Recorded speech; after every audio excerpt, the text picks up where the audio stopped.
La boule a non seulement adopté une trajectoire aberrante pour notre propre physique, la physique réelle, mais aussi pour la physique fictive, celle de la nouvelle d'Asimov, celle de Price et de Bloom.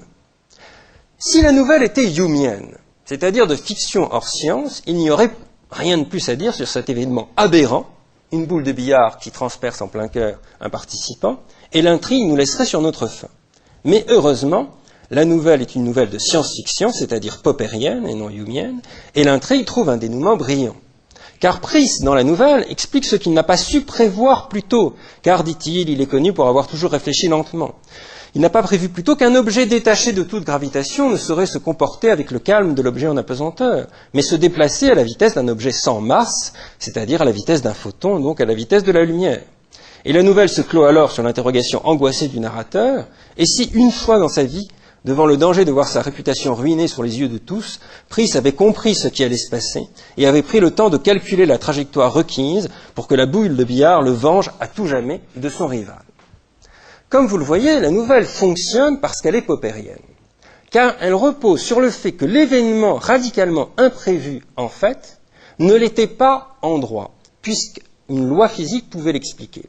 Et le nerf de la nouvelle repose précisément sur la possibilité, pour toujours improuvable, que Price ait effectivement prévu ce qui allait arriver.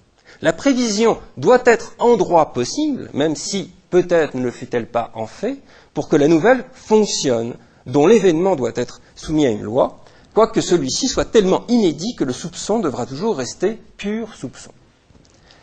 Alors on voit qu'au-delà du cas de cette nouvelle, une conclusion plus générale semble se dessiner concernant la valeur, cette fois non pas métaphysique, mais littéraire de nos deux régimes de fiction. À savoir que d'un point de vue littéraire, il semble que seule la science-fiction paraît permettre la construction d'une trame, d'une narration fantaisiste, certes, mais cohérente. Dans la science-fiction, en effet, nous habitons généralement un monde où la physique est autre, mais où les lois ne sont pas purement et simplement abolies, où tout et n'importe quoi ne peut pas arriver de façon arbitraire et à n'importe quel moment. Des histoires peuvent donc être élaborées parce que nous avons encore affaire à des mondes physiques, des totalités ordonnées, quoique régies par un autre ordre. Des individus peuvent y agir, en l'occurrence préméditer un meurtre, parce qu'ils peuvent toujours y prévoir la conséquence de leurs actes. Dans la fiction hors science, en revanche, il semble qu'aucun ordre de quelque type que ce soit ne puisse être constitué, et en conséquence qu'aucune histoire ne puisse être narrée. Si cela était vrai, nous aurions été dans l'erreur de parler de monde hors science, puisqu'un monde incapable de donner lieu à science ne serait plus un monde, mais un pur chaos, une pure diversité que rien n'ordonne. Or, telle est précisément la thèse de Kant, et sa façon de résoudre le problème de Hume. Si les lois n'étaient pas nécessaires, en effet, selon Kant, s'il n'y avait pas de loi physique nécessaire, aucun monde et aucune conscience n'émergerait. Seulement un pur divers, sans cohésion ni suite. Eh bien, cette thèse, nous allons tenter de montrer qu'on peut la contester, parce qu'un monde hors science, et je dis bien un monde hors science, et même toute une pluralité de tels mondes hors science sont en vérité concevables.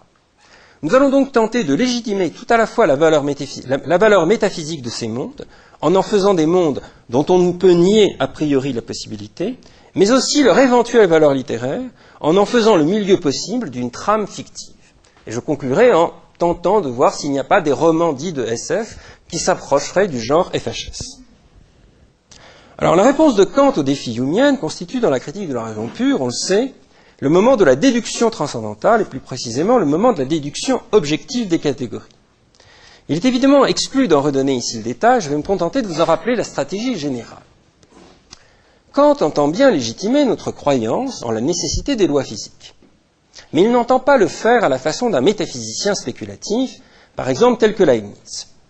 Un Leibnizien, face au défi de Hume, aurait sans doute répondu qu'il était possible premièrement de démontrer l'existence d'un Dieu bon, ayant à cœur de créer et de conserver le meilleur des mondes possibles, à savoir le nôtre, et par là même de démontrer que notre monde, le meilleur des mondes possibles, devait à l'avenir demeurer ce qu'il est, du moins quant à ce qui le constitue, quant à ce qui l'ordonne, donc ses lois. La constance du monde, dans cette perspective, est gagée sur la sagesse infinie d'un être souverain.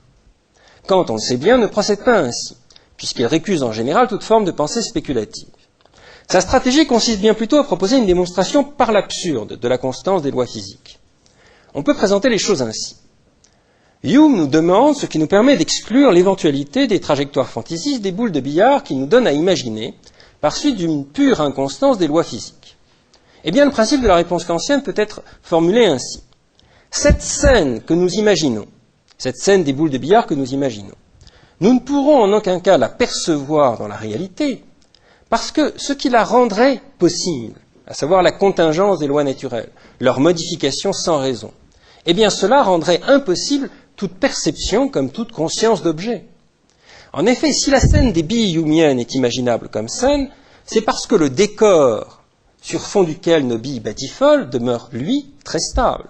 La table de billard, la salle enfumée où se tiennent les joueurs eux-mêmes, bref, tout le contexte des billes de billard dément la prétendue hypothèse de la contingence des lois de la nature.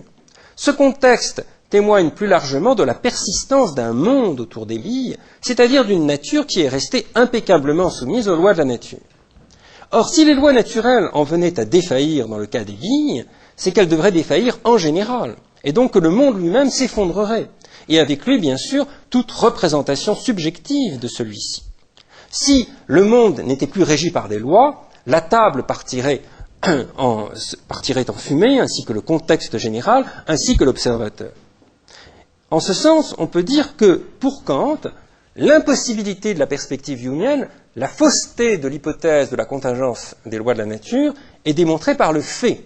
Le fait même que nous percevions un monde n'est possible que parce qu'il y a des lois nécessaires. Car si les lois n'étaient pas nécessaires, eh bien cela se serait, et cela se serait si bien qu'il n'y aurait plus personne pour le savoir. Alors je pense que le défaut du raisonnement humien, selon Kant, c'est en ce sens de dissocier les conditions de la science et les conditions de la conscience. Hume, en effet, nous donne à voir une situation où nous prenons conscience d'un monde dans lequel la science devient impossible. Un monde où nous pourrions encore percevoir des objets, des tables, des boules, etc., mais des objets faisant un peu n'importe quoi. Mais pour Kant, conscience sans science n'est que ruine du raisonnement. La conscience ne saurait survivre à l'absence de science, ce qui démontre l'impossibilité qu'un tel effondrement de la science et des lois naturelles se manifeste un jour à nous, se manifeste à une conscience en général. Si la science en venait à défaillir, il n'y aurait plus non plus de conscience. Donc, tant qu'il y a conscience, alors il y a science. La démarche de Kant, dans la déduction objective, suit en gros la gradation suivante.